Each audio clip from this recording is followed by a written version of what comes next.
To impress her wealthy daughter-in-law, the poor grandma woke up early and prepared a whole table of kimchi. But the rich mom is really into healthy eating, and she never touches strong flavored foods like this. Still, she didn't want to hurt the poor grandma's feelings, so she forced a smile and said she loved whole grains with kimchi. The two daughters from the rich family wouldn't touch their chopsticks. The poor dad quickly explained that whole grains are good for digestion. After the meal, the whole family sat down to watch TV together. The poor grandma happily brought out some fruit, but the kids from the poor family acted like they'd never seen food before. Before she could even set it down, they were already grabbing and eating. The two rich sisters watched in total shock. They couldn't take it anymore and left the living room. When the rich grandma heard that her son-in-law's family had moved in, she came over to check things out. She wanted to see what kind of man her daughter had married. The moment the poor dad saw his mother-in-law, he tried to kneel down and bow respectfully. But because he'd eaten too much whole grain earlier, he let out a loud fart right there on the spot. The poor dad was completely humiliated. The rich grandma made a disgusted comment. 그게요 장모님 저기 보리밥 먹었더니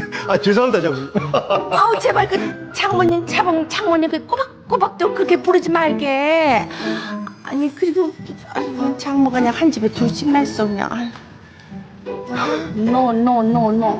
The rich mom got angry and confronted her mother. If she had already approved of this marriage, why was she saying such awful things in front of everyone? But the rich grandma just couldn't stand it. Her daughter had to take care of her husband's ex-wife's mother after marriage. But Shinhai didn't want to hear her mother's complaints. Soon it was time for dinner again. When the two daughters saw more whole grains on the table, they felt like they couldn't eat it at all. The rich grandma had just said the food was delicious. But the moment she found out the poor grandma made it, she immediately made a disgusted face. The atmosphere got really awkward. The poor dad quickly offered to cook dinner himself. To get closer to the kids, he took the two daughters grocery shopping. As soon as they got to the store, he started sampling all the free food. While fighting for discounted vegetables, he even knocked down an older lady. The two sisters were so embarrassed. They made up an excuse about having plans and left early. Meanwhile, the rich mom was watching TV with her two sons, but the TV kept showing intimate scenes. Even the nature channel was showing animals mating. The younger son innocently asked what those two lions were doing. The rich mom and older son were mortified. When the poor dad was about to head home, his car broke down. He had no choice but to ask the rich mom to pick him up. On the way back, the poor dad and rich mom ran into the rich mom's daughter, so Ji-yoon had to ride home with them. Then they spotted Ji-yoon, who said she had a date. One by one, the couple picked up Yu-phone, the poor grandma collecting recyclables, and a drunk Shi-phone. Now that these two families are living together, what kind of hilarious things will happen next?